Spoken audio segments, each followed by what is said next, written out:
Alright, I have made a shocking and welcoming discovery. Now, those two things don't usually go back together again. Shocking, as in, what on earth have I done? But welcoming, as in, hello, old friend, now I can rectify my mistakes.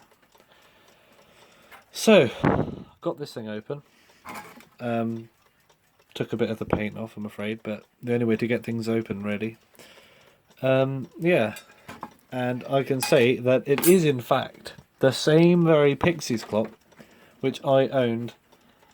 Ew, why does my hand so smell bad? They smell like old clock oil and stuff. I haven't even touched the clock. They smell like... No, wrong conversation, wrong sentence.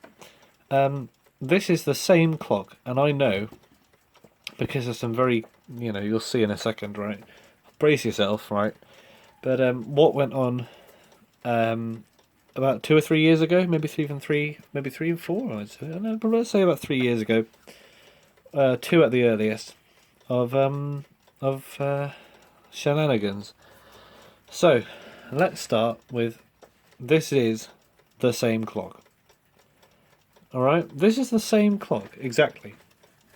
And you might think, oh, well, what's up with this movement then? Why is it not working?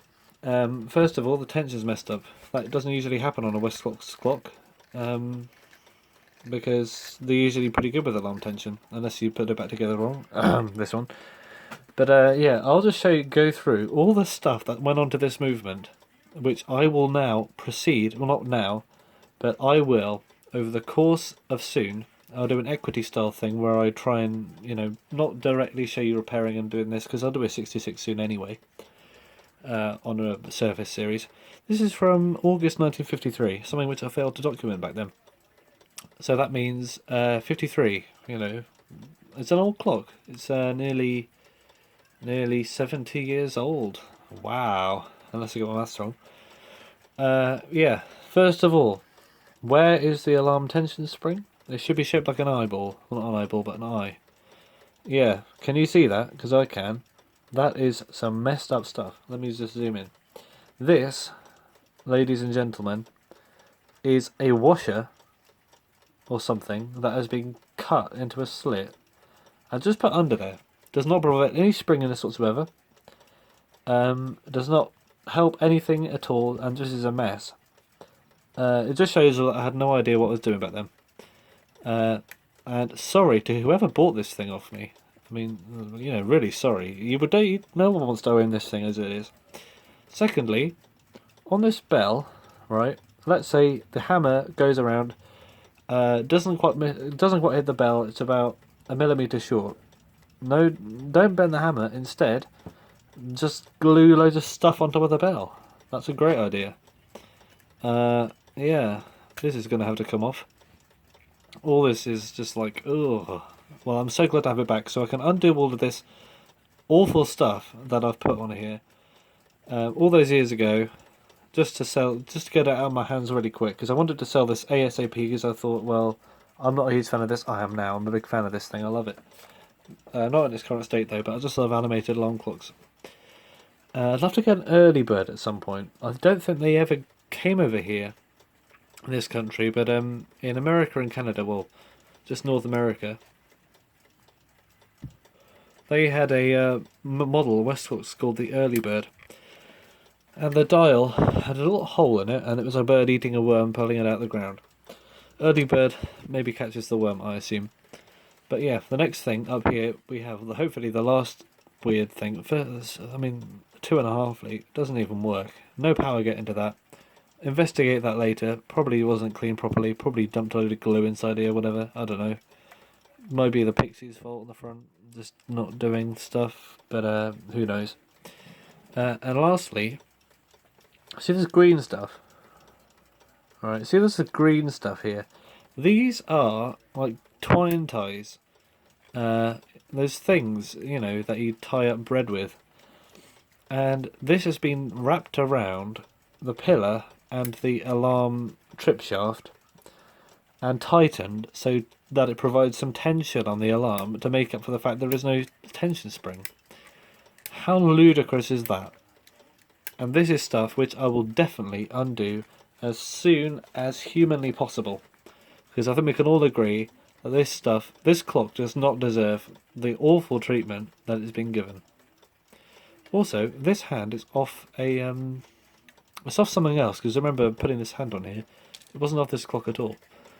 But yeah, I'll see if I can get those pixies off now, to get to the back of it, and I think I can just, yeah, like that. Fair enough. And these are run on, oh god, I folded the tabs over as well, bloody hell. On an extension of the pallet lever pivot axle. I only folded 2 of them over, that's better than all of them. I'm not a big fan of folded tabs, I'm really not. As you probably know by now. There we go. Can I get this off without damaging it? Why is that not coming off? There we go. Yeah, these pixies seesaw on this sticks out, and it's just the pivot wire from the pallet that's just been extended out of it.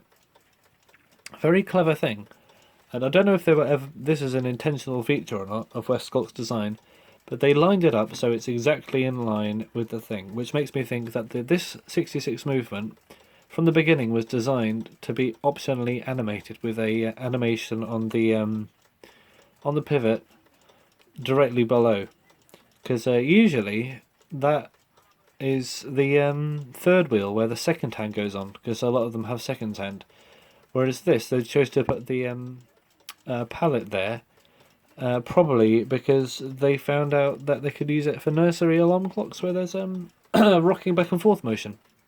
Very, very nice. Probably the early bird that was the igniter for that. So let's get this bell off and just undo all this wrongdoing. Oh, good opportunity to show you guys my patented knob removal method. It's not really patented. I just haven't seen anyone else use it. I need another pair of pliers. Give me a... Right, this is the time when someone just comments in the video saying, "Hey, that's my method. What are you talking about?" Just noticed that the knobs on the back of this are mismatched. I reckon one of these knobs, well, I know for sure. You know what I think I did? I think I took the trip shaft out or something ridiculous like that and replaced it with one of another one because I couldn't press the knob on with the vise. Because I remember in the bag that this originally came in, it said alarm setting knob won't go on, push it in a vise to tighten it or something like that, and I didn't have a vise.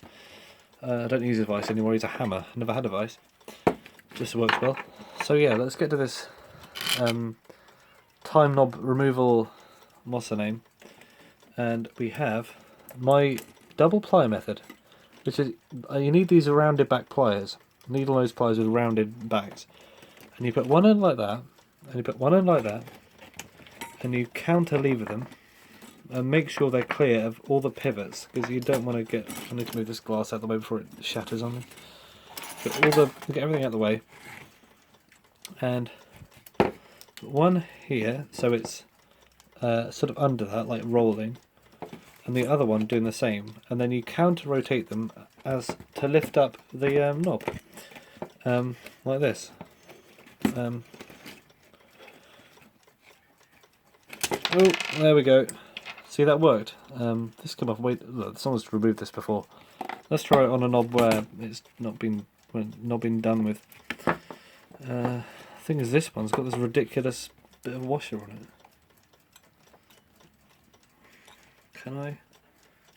Can I get my thing under there?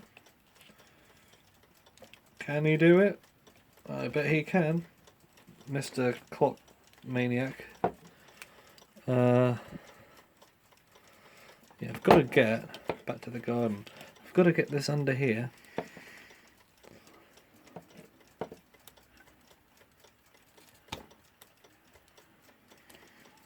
Well, it looks like I've just put myself in a pickle. A 3-gear pickle.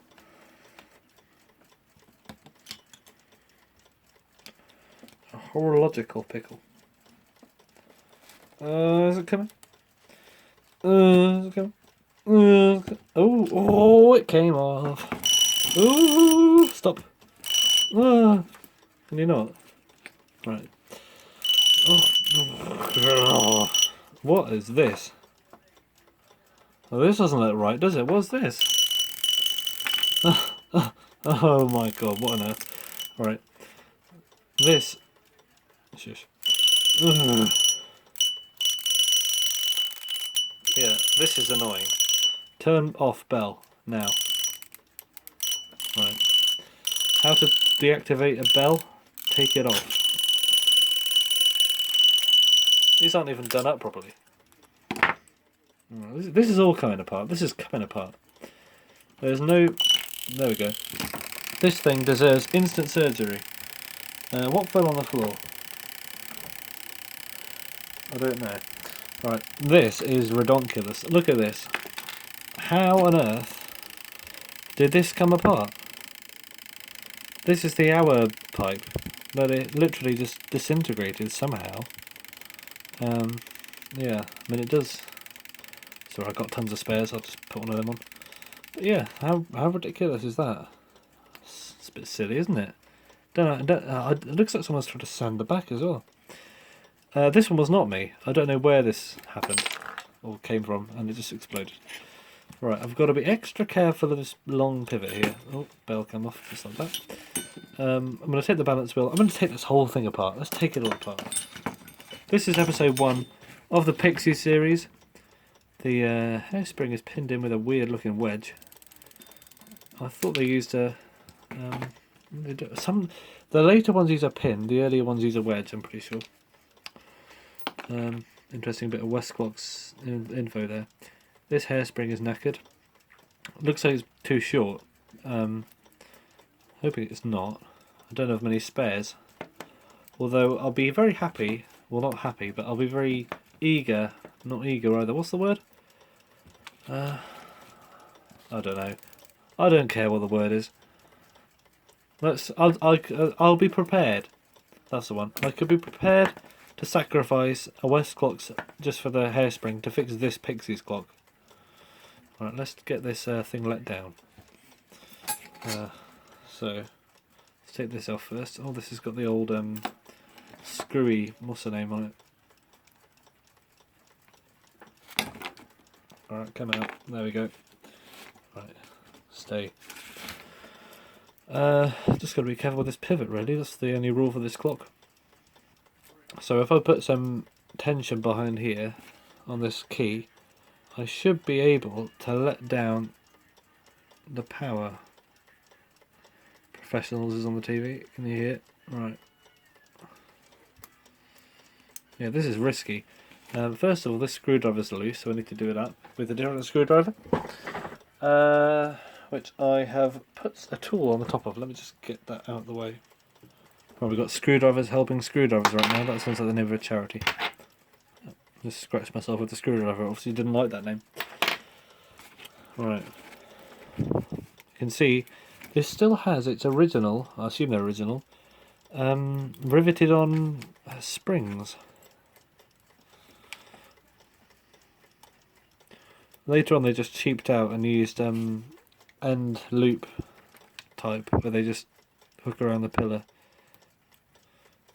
Much more user friendly than using these, because you can often do it you can put these springs on in an easier way when they don't have that rivet there. But oh well. And here's me just loading down this thing.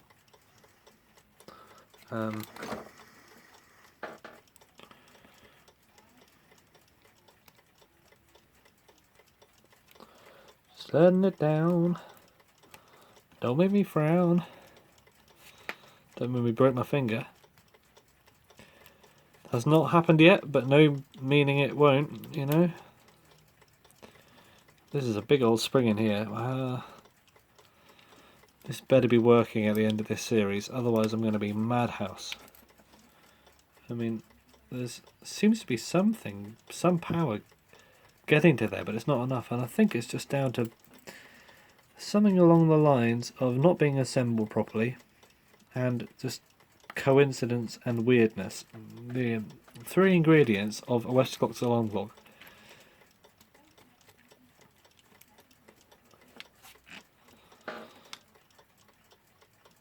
Right.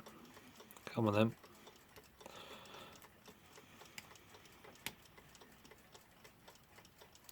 Yeah, this is taking a while. Already pretty long video, so I will end this here. And you get the idea. I've disassembled clocks before. Hope you enjoyed the video, and pray for the pixies.